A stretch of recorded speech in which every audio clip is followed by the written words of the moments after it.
சிறியவன் என்ன என்ன காரியம் அண்ணா என்ன காரியம் என்று கேட்டால் அண்ணா சொல்லுகின்றார் பெண்ணால் சுபதிரைக்கு மனம் முடிக்க நினைக்கின்றேன் யான். அதுக்குதான் பெரிய மனுஷால்னு ஒரு ஆள் இருக்கும். ஆமாங்க, வீட்டுல பெரிய மனுஷால் இருக்கணும். பெரிய மனுஷால் இருக்கணும். ஆமா, ஏன்னா அண்ணா பெரியவரு நான் இரண்டாவது. ஆமா, மூன்றாவது தங்க இருக்குது.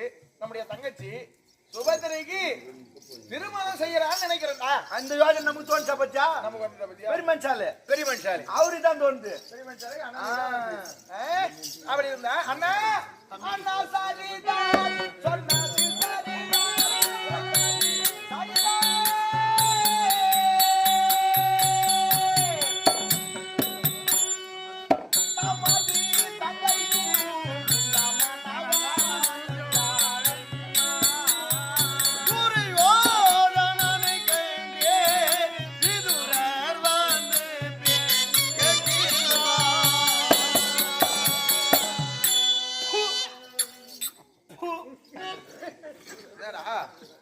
என்ன பகவானா, என்ன நீ துப்புன நான் துப்புன?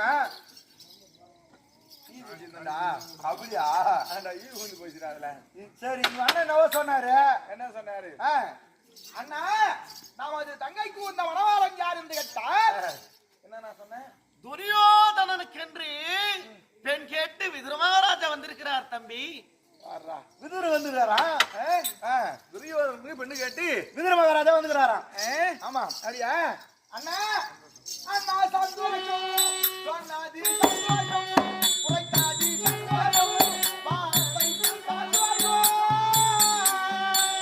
உமது மான சம்மதம் பண்ணியே ஒரு சோர்ந்தா துய துரியனுக்கு தரவே இஷ்டோ எப்போ. முடிஞ்சு போச்சு. என்ன பண்ணி போச்சு சொன்னாரு பச்சா?